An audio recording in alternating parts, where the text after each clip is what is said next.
Hello दोस्तों, कैसे हैं आप लोग। अब स्टडी हुई आसान जब नॉलेज मिलेगा फार्मा का, जो आपको बनाएगा एक परफेक्ट फार्मासिस्ट। शिक्षा है सभी के लिए और फार्मा है सबके लाइफ के लिए। जय सेवा जय शिक्षा। तो हेलो डियर स्टूडेंट्स, कैसे हैं आप लोग। मेरा नाम है दीपक और आज हम पढ़ने जा रहे हैं मेडिसिनल केमिस्ट्री में जो NSAIDs जिनके बारे में बात कर रहे थे हम, non steroidal anti inflammatory drug. इनके बारे में मैंने बेसिक इंट्रो बताया है पिछली क्लास में। अब पिछली क्लास से मैंने बेसिक चालू करा था, जो मेडिसिनल केमिस्ट्री के ड्रग्स जिसमें हमें बेसिक स्केलेटन में जो चीज़ों का यूज़ करना है, उन चीज़ों की रिंग्स के बारे में, साइड चेन्स के बारे में मैं आपको बता रहा था। ठीक है, तो NSAIDs में अब तक हमने देखा कि मैंने 6 मेंबर्ड रिंग की बात करी है, 6 मेंबर्ड एरोमेटिक रिंग की। 6 मेंबर्ड एरोमेटिक रिंग में मैंने आपको एनिलीन तक बताया कि एनिलीन जब बेंजीन में हम सब्स्टिट्यूट करते हैं NH2 ग्रुप को, NH2 ग्रुप अगर हम इसमें लगाते हैं तो 6 मेंबर्ड एरोमेटिक रिंग का नाम हो जाता है एनिलीन। ठीक है, एनिलीन के बारे में मैंने बताया था आपको।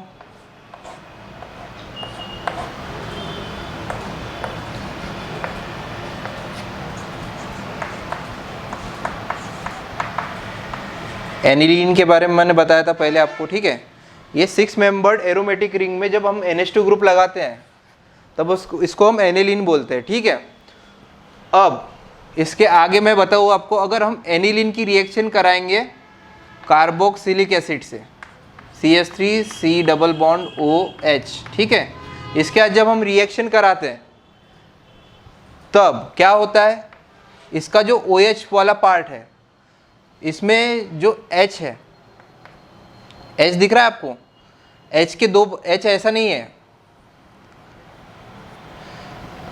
H कुछ इस तरह है।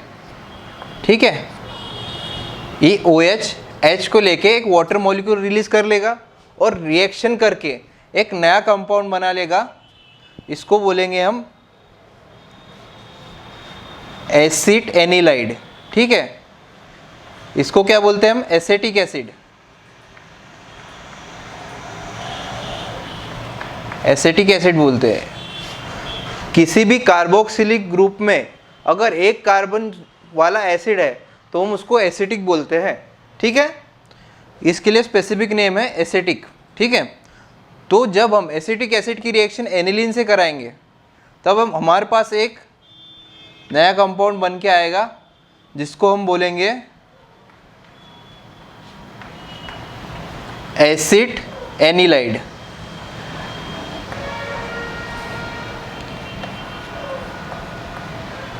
Acid anilide.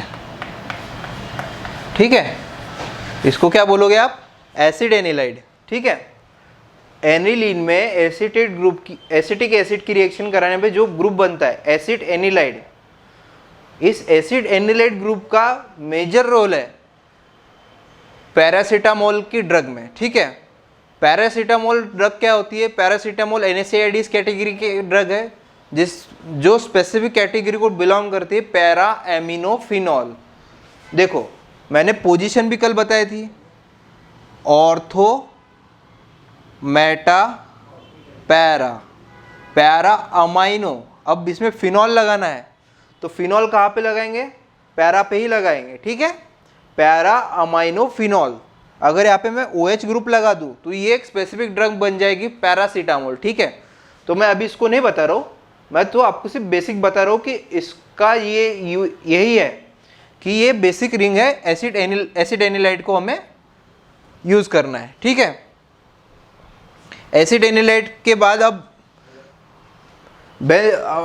एसिड एनिलाइड के बाद अब एक चीज़ जान लो कि अगर हम एसिटिक एसिड की जगह बेंजोइक एसिड का यूज़ करें, है ना, बेंजोइक एसिड का अगर मैं यूज़ करूँगा, बेंजोइक एसिड क्या होता है, मैंने कल की क्लास में बताया था। बेंजोइक एसिड का मतलब बेंजीन जिसमें कार्बोक्सिलिक फंक्शनल ग्रुप प्रेजेंट हो, है ना, तो इसको क्या बोलेंगे, बेंजोइक एसिड। ठीक है, इसको क्या बोलोगे आप, बेंजोइक एसिड बोलोगे इसको।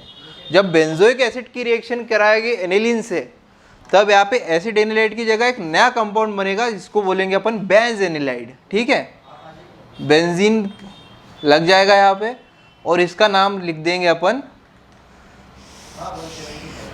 Benz anilide. ठीक है, बेंज एनिलाइड। अब बोलोगे सर ये सब चीज़ें क्यों बता रहे हो?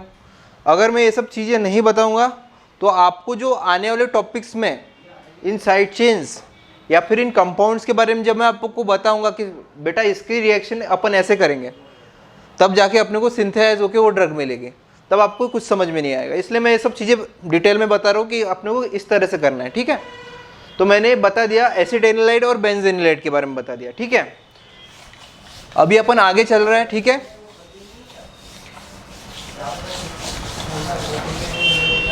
हाँ ठीक है, तो अब तक अपन ने 6 मेंबर्ड एरोमेटिक रिंग के बारे में जाना। अब फ्यूज 6 मेंबर्ड रिंग के बारे में बात कर लेते हैं। फ्यूज 6 मेंबर्ड रिंग, अगर 2 6 मेंबर्ड रिंग्स को अपन फ्यूज कर दे तब उनका नोमेनक्लेचर क्या होगा? ठीक है, ये मैंने 6 मेंबर्ड रिंग बना दिया, एरोमेटिक नहीं है अभी ये। ठीक है, 6 मेंबर्ड एरोमेटिक रिंग की बात करेंगे, अगर हम 6 मेंबर्ड रिंग में ही 6 मेंबर्ड रिंग को फ्यूज कर दे तो उसका एक स्पेसिफिक नाम हम देते हैं, है ना। इसको हम स्पेसिफिक नाम देते हैं नेफ्थिलीन। ठीक है, नेफ्थिलीन, इसको हम स्पेसिफिक नाम देते हैं नेफ्थिलीन। ठीक है, अब बात करें नेफ्थिलीन की। हमने 6 मेंबर्ड रिंग की 6 मेंबर्ड एरोमेटिक रिंग के बारे में बात करी। अब हम 6 मेंबर्ड को फ्यूज करेंगे 6 मेंबर्ड के साथ, तब उसको क्या बोलेंगे? उसको बोलेंगे हम नेफ्थिलीन। अब नेफ्थिलीन की प्रॉपर्टीज सुन लो। जैसे अपन बेंजीन को अगर मेन माने, बेंजीन को अगर मेन माने तो उसको अपन बेंजो बोलते थे, और अगर साइड चेन के तौर पे माने, साइड चेन के तौर पे माने तो क्या होगा? साइड चेन के तौर पे माने तो फिनाइल बोलते थे इसको, है ना, फिनाइल। ठीक है, फिनॉल नहीं, फिनाइल, YYL, है ना, वो फिनॉल अलग होता है, OL होता है वो। ठीक है, फिनाइल के रूप में यूज़ करते हैं अगर हम इसको साइड चेन के रूप में यूज़ करेंगे। अब इस साइड चेन के रूप में यूज़ करेंगे तो फिनॉल, तो वैसे भी वैसा ही केस इसके साथ भी है। अगर हम इसको मेन बोलते हैं, अगर इस पूरे न्यूक्लियस को हम मेन मानेंगे, मेन न्यूक्लियस मानेंगे, तो हम इसको बोलेंगे नेफ्थिलीन। ठीक है, नेफ्थिलीन, नेफ्थिलीन, है ना। और अगर इसको साइड चेन मानेंगे तो इसको नेफ्थाइल बोलेंगे। ठीक है, नेफ्थाइल। ठीक है, नेफ्थाइल। अब मैं कोई भी रिंग आपको जब भी बताता हूँ तो उसकी मैं स्पेसिफिक नंबरिंग बताता हूँ। नंबरिंग बताने के साथ साथ मैं ये भी बताता हूँ कि इसमें कार्बन एटम्स कितने हैं। ठीक है, तो इसमें कार्बन एटम्स गिन के बताओ कितने? 1 2 3 4 5 6 7 8 9 10 है ना। 10 कार्बन इसमें है, बट इसमें हम नंबरिंग कैसे करेंगे? ये देखो, अपन ये सिमेट्रिकल दिख रहा है तुमको, मतलब इस पर कोई फंक्शनल ग्रुप है क्या? इधर से भी अगर चालू करेंगे अपन नंबरिंग तो भी सिमिलर पड़ेगा, इधर से भी नंबरिंग चालू करोगे तो भी सिमिलर पड़ेगा। मतलब इसमें कोई फंक्शनल ग्रुप नहीं है जो इसको डिफरेंशिएट कर सके पोजीशंस को। तो सबसे पहली बात ये जान लो कि या हम इधर से चालू करें या इधर से चालू करें तो फ़र्क नहीं पड़ रहा अभी की कंडीशन में। फ़र्क तब पड़ेगा जब किसी पोजीशन पे फंक्शनल ग्रुप अटैच हो। अगर फंक्शनल ग्रुप है तो नंबरिंग कहाँ से चालू करोगे? फंक्शनल ग्रुप से चालू करोगे, है ना। अब भाई हर कंडीशन में हर फंक्शनल ग्रुप कहाँ का अटैक करेगा, ये भी कंडीशंस डिफरेंट होती है, और उन डिफरेंट कंडीशंस के बारे में भी हम डिस्कस करेंगे। ठीक है, तो सबसे पहले नंबरिंग जान लो क्या होती है। ठीक है, नंबरिंग क्या होती है? देखो इधर से चालू करेंगे अपन 1 2 3 4 5 6 7 8, ठीक है। यहाँ से अगर टॉप या बॉटम से अपन नंबरिंग चालू करते हैं फ्यूज रिंग में, सबसे पहली बात, सबसे पहला रूल आप ये लिख लो, रूल नंबर 1 कि फ्यूज रिंग में टॉप या बॉटम से नंबरिंग चालू करेंगे, ठीक है। टॉप या बॉटम से नंबरिंग चालू करेंगे, इधर से या इधर से। अगर यहाँ पे लगा होगा फंक्शनल ग्रुप तो भी यहीं से करेंगे, यहाँ लगा होगा फंक्शनल ग्रुप तो भी यहीं से करेंगे। टॉप या बॉटम पक्का है फ्यूज रिंग में, इसको आप ध्यान में रखो, इसको आप याद कर लो, ठीक है। ऐसा नहीं कि यहाँ से अगर फंक्शनल ग्रुप है तो यहाँ से नंबरिंग चालू कर देंगे, ऐसा नहीं होता है। फ्यूज रिंग में टॉप या बॉटम से ही नंबरिंग चालू करेंगे। और जहाँ पे फ्यूज रिंग का फ्यूज मतलब फ्यूज वाला ये जो ब्रिज है मतलब जहाँ से फ्यूज हुआ है वो, उसको अपन नंबरिंग नहीं देंगे। अगर किसी केस में नंबरिंग दिया है तो हो सकता है कि वो कार्बन का जो नंबर है उसको रिप्रेजेंट करता हो। कार्बन का नंबर मतलब ऐसा नहीं कि उसकी नंबरिंग किसको नंबर दे दिया, ऐसा नहीं, मतलब वो जो एटम का जो नंबर है उसको रिप्रेजेंट करने के लिए कर सकते हैं, ठीक है। तो 1 2 3 4 जंप करना है, यहाँ से सीधा जंप करोगे यहाँ पे 5 6 7 8, ठीक है। इस तरह से इसका नंबरिंग होता है नेफ्थलीन का, ठीक है। टॉप या बॉटम से अपन चालू करेंगे।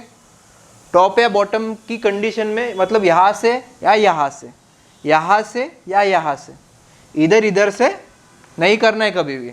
फ्यूज रिंग में ध्यान रखना है, ये बिल्कुल पेटेंट रूल है ऑर्गेनिक केमिस्ट्री का कि भाई फ्यूज रिंग में कैसे करना है नंबरिंग, ठीक है। तो ये मैंने नेफ्थलीन का नंबरिंग बता दी। अब जैसे 6 मेंबर्ड एरोमेटिक रिंग में अपन बात करते हैं कि पोजीशंस होती है सर, पोजीशंस कौन सी होती है? ऑर्थो मेटा पैरा की अपन ने लास्ट क्लासेस में बात करी है, अभी भी मैंने डिस्कस करा था ऑर्थो मेटा पैरा के बारे में। तो फ्यूज रिंग में भी सर ऑर्थो मेटा पैरा तो होगा ही नहीं, ऑर्थो मेटा पैरा तो नहीं होता है, बट उसकी जगह अल्फा बीटा गामा ऐसी पोजीशंस होती है जो कार्बन की वजह से रिप्रेजेंट की जाती है। Alpha carbon, beta carbon. अब अल्फा कार्बन या बीटा कार्बन पे जब सब्स्टिट्यूशन होगा, उस सब्स्टिट्यूशन के हिसाब से उसकी एक्टिविटी पे भी डिपेंडेंस रहेगी, ठीक है। अब एक्टिविटी पे डिपेंडेंस कौन सी कैटेगरी में रहेगी, उस कैटेगरी के बारे में भी डिस्कस करेंगे, है ना।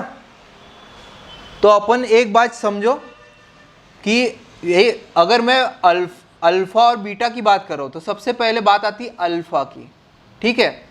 अल्फा मतलब सबसे पहले आता है ग्रीक में, ठीक है। तो अल्फा फॉर एड्रिनर्जिक, अपन पढ़ेंगे इसको भी, एड्रिनर्जिक ड्रग्स को, अल्फा फॉर एड्रिनर्जिक।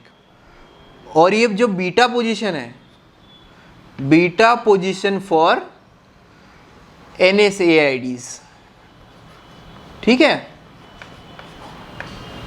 इसको ध्यान में रखना, इसको आप स्पेसिफिकली लिख लो कि अगर अल्फा पोजीशन है तो एड्रिनर्जिक और बीटा पोजीशन है तो NSAIDs होगा। ये पेटेंट समझ में आ गया। मतलब अगर अपन नेफ्थलीन से रिलेटेड कोई भी ड्रग पढ़ रहे हैं, जैसे नेप्रोक्सेन पढ़ रहे हैं, नेप्रोक्सेन, तो जो साइड चेन्स अटैच होनी है यहाँ से होगी, सेकेंड पोजीशन से, यहाँ से नहीं होगी। अगर यहाँ से होगी तो वो एड्रिनर्जिक कैटेगरी में चले जाएगा। सेकेंड पोजीशन से अटैच हो रही है तो NSAIDs में की कैटेगरी में आ जाएगा। ये एक्टिविटी पे डिपेंड है बेटा, ठीक है। तो इन सब चीज़ों के बारे में आपको पता होना चाहिए कि हमें साइड चेन लगानी कहाँ है, ठीक है। अल्फा फॉर एड्रिनर्जिक मतलब जैसे अल्फा बोल सकते हैं अपन, alpha A for alpha, A for adrenergic. Beta से अब ऐसे याद कर लो, बेटा नशेड़ी है ना, सबसे बढ़िया ट्रिक।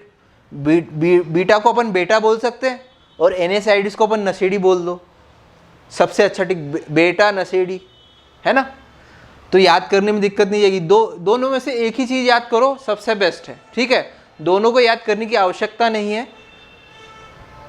अल्फा मतलब एड्रेनर्जिक, बीटा मतलब एनएसआईडीज। ठीक है, बेटा नशेड़ी याद कर लो, काम खत्म।